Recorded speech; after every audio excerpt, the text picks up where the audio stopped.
don't know what you guys are thinking when it comes to AEW. I know I have made some offhanded comments about Tony Khan and the way he's handled business. And one of the things that I really focus in on when I describe Tony Khan, especially 2023 going into 2024 version of Tony Khan, is that he's slowly becoming what he despises. Tony Khan is slowly becoming Vince McMahon right before our very eyes. Not in person, but Booker, creative, more leaning towards what Vince McMahon would do. After the AEW media call, before their pay-per-view on Sunday, AEW Dynasty, which is the first ever concept for AEW as they move to more pay-per-views monthly in their fiscal year, Tony Khan addressed the All-In footage with the media yesterday, saying that TBS told him, good job, after the All-In footage. I don't know what you guys think, but it sounds like to me, Tony Khan is starting to basically hate his fan base and use metrics of the ratings as the reason why he did what he did was correct. And we'll also go over his comments when he was asked if he would ever step away from the head booker position. And Jack Perry, we're looking like a debut or a return of sorts for Jack Perry as the scapegoat Jack Perry this Sunday at AEW All-In. I got all this and more right here on OTS, and we will start with Tony Khan and the TBS telling him, good job. The decision to air All-In London footage 2 weeks ago on Dynamite, it might have been a controversial one, but those at TBS seemingly had no problem with the call. The footage was broadcast on the April 10th episode of Dynamite, mere days after CM Punk had given what turned out to be a relatively accurate recollection of the events that day. Though Tony Khan has said airing the footage was solely to create the best show for fans, many believe it was an effort to get back at Punk for critical comments made about AEW. It was also a way to generate a ratings boost, which wasn't much of a ratings boost. 812,000 is not much of a ratings boost, especially after where they were this week with the ratings. 762,000 ratings, so I don't know where the interest is coming from, Tony, but it was definitely a ratings ploy to get the ratings up because Mercedes, even though she's not wrestling, Mercedes hasn't made a lick of a difference. Okada hasn't made a lick of a difference. And Will Ospreay, love Will Ospreay, hasn't made a lick of a difference. To many airing, the footage appears to have backfired on Tony Khan and damaged AEW's reputation more than it did any harm to Punk. Speaking on the AEW Dynasty media call, which I was not invited to. However, Khan said the show was given a seal of approval from those at TBS. He says, and I quote, TBS called me and told me, good job. You have to remember, I'm responsible for everybody's job in the company. It is really important for us to please the network and TBS, and they were really happy with that show. Now, Khan's eagerness to please those at TBS, obviously, in my eyes, he's doing what's best for the business, but it looks like he's aiming to please those at TBS and then leave us, the fans, the people who pay their hard-earned money and are going to be the most vocal and critical of the product, for the love of the product. It seems like he's leaving us out of the discussion. 5 years ago, the Tony Khan of old would have taken the fans' criticisms. If he didn't like something, he'd immediately fix it. And now he's looking at the ratings as being the number one indicator that he's doing a good job. Tony, you're not. You didn't. This didn't work. It failed. It flopped. It backfired. There's no interest at all. I don't see where the interest is. I'd love for someone to fucking physically tell me where the interest is in this. There's not. I'd be the first to tell you how great it is. I'd be the first to tell you how good They are going into the pay-per-view. The company is ice fucking cold going into the pay-per-view. The Young Bucks and FTR is ice cold going into the pay-per-view. You used it as a vehicle to manufacture heat where there is none. They got there because they're in a fucking tournament together. I don't understand how many more times I need to document this, go over this with you people.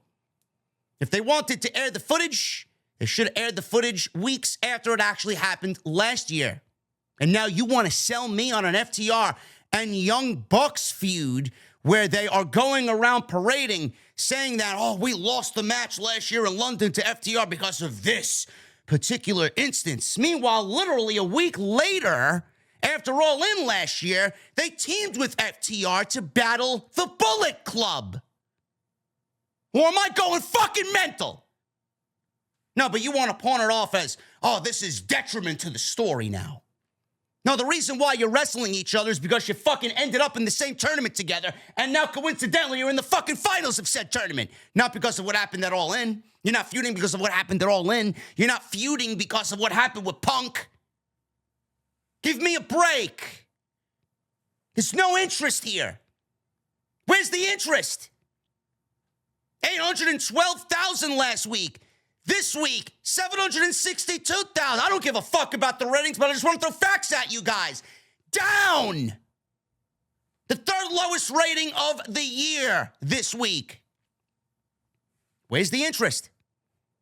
Fell off like a fucking mountain climber, falling down the cliff. Goodbye.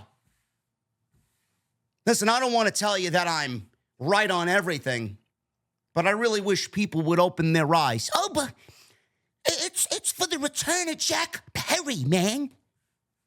What, the Jack Perry that got over in front of what, 2,500 people, 3,000 people? Oh, my God, Jack Perry's a big star. He's a big star. He's going to come back on Sunday to do what? Jack Perry going to fucking, he's going to inject life in the ratings. Maybe for 1 week, coming out of the pay-per-view. They don't historically have a great stance on coming out of a pay-per-view and the ratings being up significantly the next Wednesday. Is Jack Perry going to be a difference maker for the ratings? Yes, because Mercedes, Will Ospreay, and Okada fucking blew everybody's mind with the ratings, right? Give me a fucking break. Jack Perry's going to come on in and change the fucking ratings. To do what? You guys, I mean, you AEW freakazoids out there, man. You're something else, man. You guys are really something else. So, the eagerness of Tony Khan to please the higher-ups at TBS demonstrates that he's ultimately in this to please them in the media business. He's more in the media business than he is in the wrestling business. Whether fans agree with the decision or not, airing the All-In fight did result in the Dynamite show last week up in the ratings. And like I said, down significantly this week in the ratings. So where the fuck is the interest?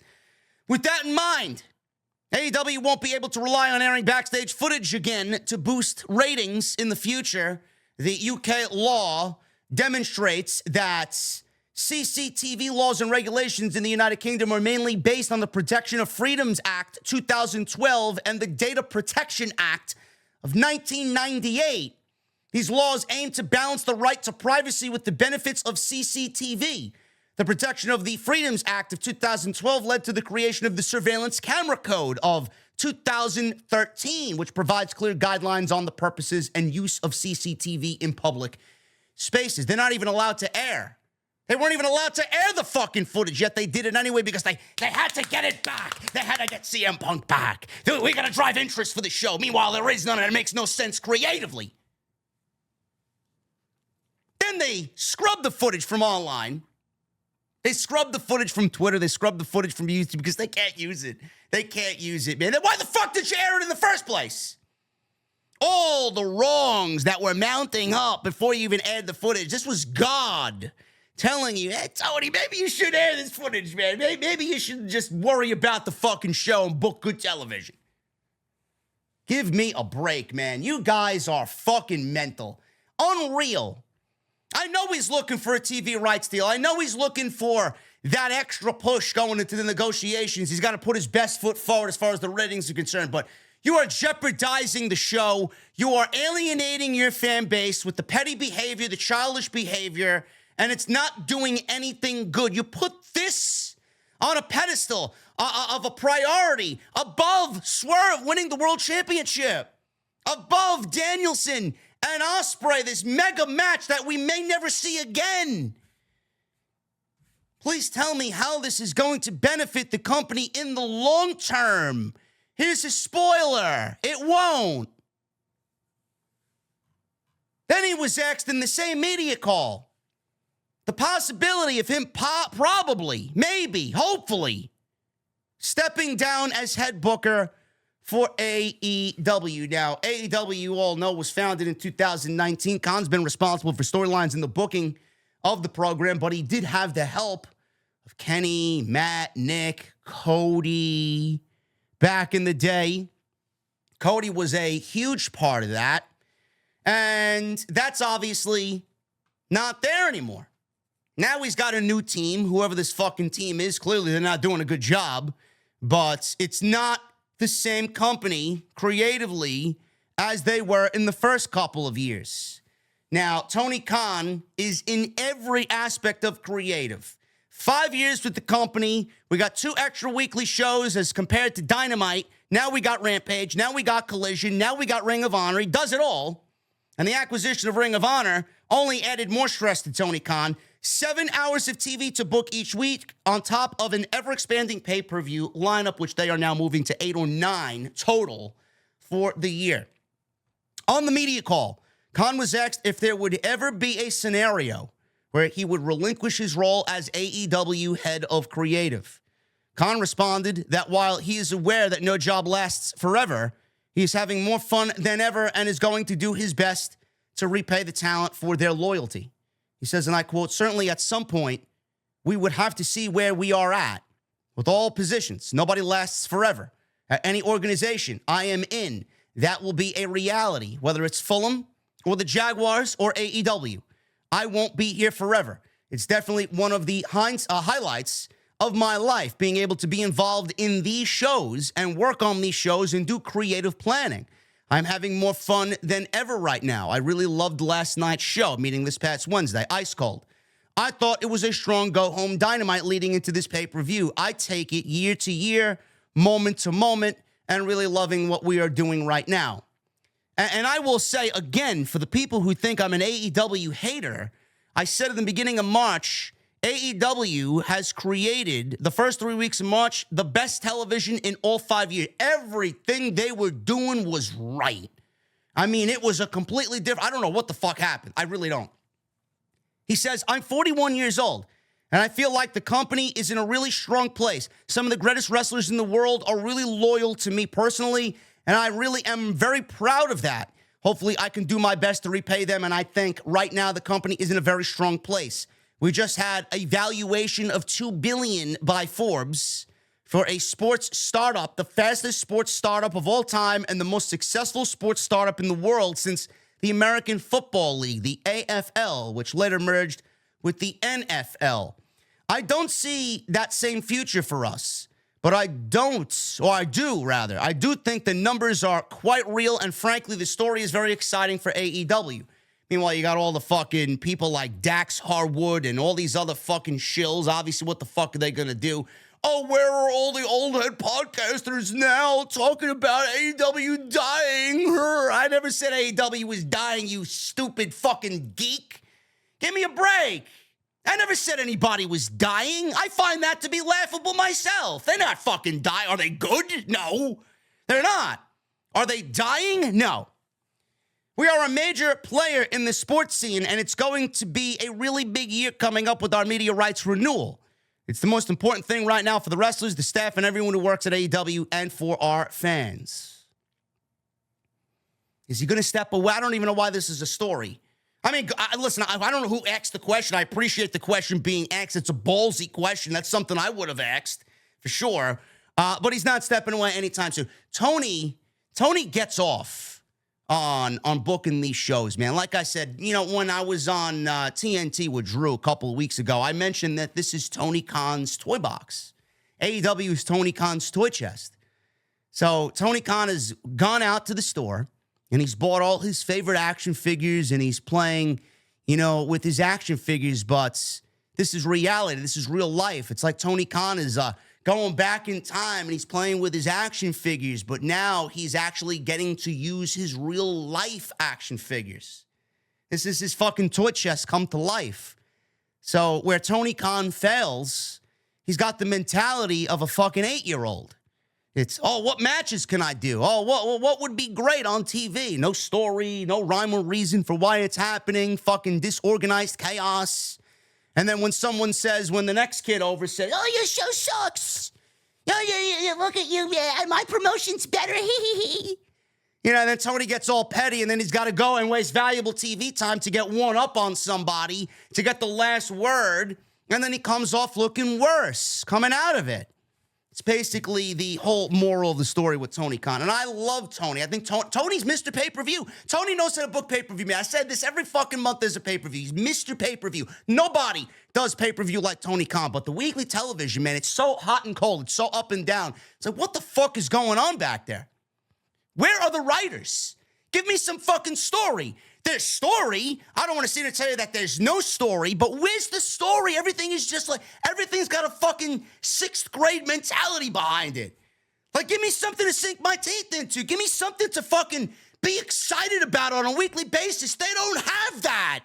They don't. Name me one thing that you're genuinely excited about to watch plopped on your couch weekly, every single week. They don't. They don't. Oh, we got Ospreay versus Claudio this week. That's great. Where's the fucking story? There is no story. Oh, Don Callis. Oh man, we're gonna get Will Ospreay out of the Don Callis fit. Yeah, that's not a great story. Nobody gives a fuck about that. They don't. Where's the story that's gonna captivate the majority of the audience and get people to watch the show? Oh man, look at this character. I love what he's doing. I'm invested in him both physically and emotionally. What he does in the ring and what he does and what he says. Where's that? Where is it? I could sit here and tell you Will Ospreay's the greatest right now in the world. Every single fucking time I mention him. I could sit here and tell you that MJF is a fucking legend already. Well, he's the only one that actually has that fucking capability to give you that story week to week. The Young Bucks, Okada, this isn't doing Jack Perry. This ain't doing shit. It's not. All you're going to do is harken back to what happened at All In. I'm assuming when Perry makes it to television, there's going to be another reference to it, and I'm sure it'll be fine for a couple weeks, but then, just like everything else, there's nothing to physically sink your teeth into. There isn't. And he's not going anywhere. I appreciate the question, but Tony Khan, he gets off on this. This is what he does. This is what keeps him up at night. This is what he doesn't sleep. He's thinking about this all the time. This is toys. His toy chest brought to life.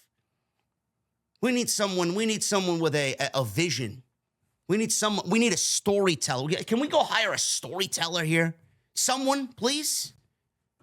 I love AEW, man. Don't get me wrong. I'm hard on them because I love them. I did the same thing with Vince. If you think I'm a fucking hater, you're an idiot.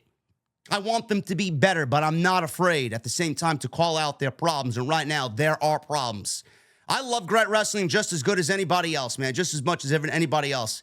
But great wrestling every single week is not going to save you and pull you out of the doldrums that you're in right now. You need story. I don't know how many times I can fucking tell you every single week. Story is king. If you don't have story, you got nothing. Thank you guys very much for all your support. I will be back tonight. Friday Night SmackDown. We'll talk about what's going to happen tonight. AJ Styles more than likely will be the number one contender for Cody Rhodes in the WWE Championship at Backlash. I got that and more tonight. Join me live right here on the SmackDown post on Off the Script. Hit that thumbs up. Let's try for 1,000 likes on today's video. Hit that subscribe button down below. Turn on the bell for notifications. And please go check out all the other content on the channel, as this is aiming to be the best April of the podcast ever. Thank you guys very much for all of the support. Like I said, I'll see you live tonight, 10:30 for SmackDown right here on OTS.